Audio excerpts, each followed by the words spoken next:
फरमाते हैं कि मैं ना मजदूर लेने गया, बगदाद के चौक में मजदूर बैठे होते थे, तो मेरी उन मजदूरों में से ना एक नौजवान बच्चे पे नजर पड़ी। बड़ा कमजोर सा वजूद था, लेकिन चेहरे पर इबादत का निशान था। माथा बताता था कि नमाज का बड़ा ख्याल रखता है। मैं उसके करीब गया। चेहरे भी बड़ा कुछ बताते हैं ना, चेहरों में भी बड़ी रानाई होती है। फरमाते हैं मैं करीब गया, मैंने उसको कहा बेटे मजदूरी करोगे? तो कहने लगा मजदूरों में बैठा हूं तो हुजूर मजदूरी के लिए ही तो बैठा हूं। तो मैंने कहा कि चलो फिर। कहने लगा नहीं, मेरी कुछ शर्तें। मैंने कहा बताओ? कहने लगा पहली शर्त यह है कि लोग 4 दिनार दिहाड़ी लेते हैं, मैं 3 दिनार लूंगा। मैंने कहा यार बे तो बड़ी बेहतरीन है, बाकी भी इस तरह की रख ले। उसने कहा हुजूर दूसरी शर्त यह है कि मैं आपकी मुकम्मल बात मानूंगा, लेकिन जब अजान हो जाएगी फिर आपकी नहीं सुनूंगा। तीसरी बात उसने ये की कि हुजूर मैं आपके घर में काम करूंगा पर आपके किसी सवाल का जवाब नहीं दूंगा। कहते मैंने कहा यार तू बड़ा अजीब है, शर्तें तो मालिकों की होती हैं। कहने लगा जी बहरहाल मैं शर्तें लगा के जाता हूं। फरमाते हैं मैं उसे घर ले आया, काम मैंने उसको बताया, तो जो काम मजदूर सारे दिन में करता है ना उसने 2 घंटे में ही कर दिया। हमारे मजदूर सिगरेट पीने में भी तो आधा घंटा लगाते हैं, वो चाय पीने जाएं तो पौना घंटा वहां। उनको भी तो दयानतदारी करनी चाहिए कि नहीं करनी चाहिए? ने मुआहदा किया है ना जी, तो पूरा उतरना चाहिए ना। कहते 2 घंटे में। अब काम जब बंदा शुरू कराता है तो काम और निकल आता है। कहते काम मैंने उसको और बता दिया, वो करने लगा। उसने मिट्टी निकाल के रखी थी बाहर रास्ते में, तो अजान हो गई जोर की। उसने वहीं कुदाल छोड़ी कही और चलने लगा। तो मेरा बेटा कहने लगा इसको जरा बराबर कर दो। कहने लगा चुप कर जा, तेरे बाप से बात हुई थी, जब अजान होती है तो मैं किसी और की नहीं सुनता, सिर्फ अल्लाह रसूल की सुनता हूं।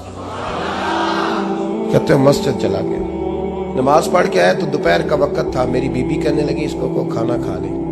कहते हमने कहा खाना खा लो, तो कहने लगा मैंने रोजा रखा हुआ, रमजान भी नहीं था, नफली रोजा रखा हुआ।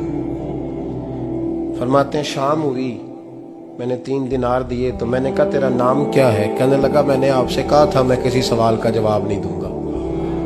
तो वो चला गया। अगले दिन मैं फिर लेने गया उसे, काम कुछ और निकल आए, तो लोगों ने बताया वो सिर्फ हफ्ते वाले दिन आता है। मैंने कहा क्यों? कहने लगे जी वो कहता है मेरा हफ्ते का खर्चा 3 दिनार है, जब 3 दिनार कमा लेता हूं तो बाकी सारा टाइम अल्लाह रसूल की जिक्र में गुजार दिया करता हूं। फरमाते हैं जी अगले हफ्ते मैं फिर लेने गया, मैंने पूरा हफ्ता इंतजार किया कि काम उसी से कराना है। मैं जब गया तो मैंने कहा चलो। कहने लगा मेरी शर्तें याद है ना? और मैंने कहा याद है भाई, साथ चल। फरमाते हैं काम कराया, 2-3 हफ्ते वो आता रहा। 1 हफ्ते में गया तो लोगों ने कहा हुजूर आज नहीं आया। क्यों? कहने लगे बीमार हो गए। कहाँ घर है? कहने लगे बगदाद के कब्रिस्तान के पीछे जो कच्ची आबादी है उसमें रहता है।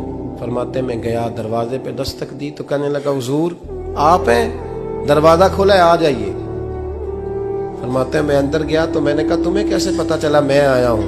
कहने लगा हुजूर अल्लाह वाले हो, आप नहीं आना था, वरना अमीर तो गरीबों का पता लेने कोई नहीं आते। कहते मैं करीब गया तो कहने लगा मैं आपका इंतजार कर रहा था, तेज बुखार है, तप रहा। जेब से कुछ पैसे निकाले, कहने लगा ये पैसे रखने। एक अंगूठी निकाली,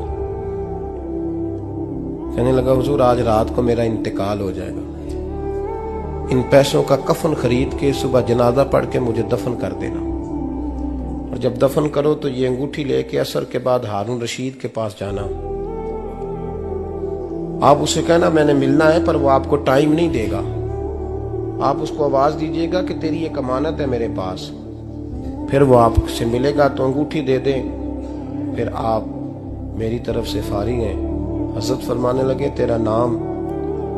और कहने लगा हुजूर वक्त थोड़ा है, आज रात मैंने जाना है, बड़ी लंबी माफी मांगनी है रब करीम से, अगर मुनासिब समझे तो मुझे अपने रब से तन्हाई कर देने। फरमाते हैं मैं आ गया, पर उसकी बातों ने मुझे सारी रात सोने नहीं दिया। फरमाते हैं सुबह बड़ी मुश्किल से सूरज निकला, मैं गया दरवाजे पे हाथ रखा तो दरवाजा खुला हुआ था। अंदर दाखिल हुआ तो खुशबुएं मेरा इस्तकबाल कर रही थी। जब चेहरे से कपड़ा हटाया तो उसका तो इंतकाल हो चुका। इंतकाल हो चुका है, ऐसे है जैसे किसी का दीदार करके सोया।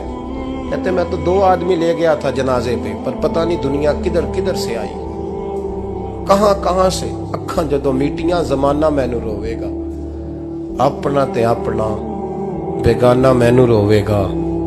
फरमाते हैं मैं तो 2 बंदे ले गया था, पर पता नहीं मखलूक कहां कहां से आई। जनाजा पड़ा, दफन किया। हारून रशीद के पास में असर के बाद गया, मैंने बुलाना चाहा पर बादशाह था, मेरी तरफ देखा ही नहीं। मैंने उसको कहा तेरी एक अमानत मेरे पास है। फरमाते हैं वो मुझे कोने पे ले गया, क्या बात है, कमरे में बुलाया, मैंने अंगूठी दी। हारून रशीद तो चीखे मारने लगा, कहने लगा अंगूठी वाला कहाँ है?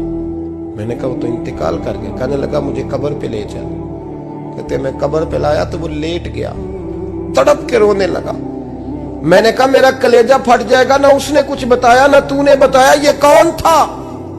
तो हारून रशीद कहने लगा ये मेरा बेटा था। मैंने कहा तेरा बेटा और मजदूर? कहने लगा हुजूर ये हजरत दाऊद ताई के पास बैठा करता था, उनका मुरीद था, मुझे रोज कहता था अब्बा तूने बड़ी दुनिया इकट्ठी कर ली है, मरते वक्त तुझसे टांगे समेटी नहीं जाएंगी, इतना हिसाब नहीं तू दे सकेगा। मैं इसको समझा देता, इसकी अम्मा समझा देती। ये रोज हमें कहता छोड़ दो, आ जाओ अल्लाह रसूल की बारगाह में झुक जाएं। हम समझ। एक दिन ये चला गया, कहने लगा फिर तुम्हारा रास्ता और है और मेरा रास्ता और है। ये सोने की अंगूठी गलती से इसके पास रह गई, गलती से हीरे की अंगूठी चली गई। कहने लगा देखो मेरे बेटे ने आज वो भी वापस कर दी है।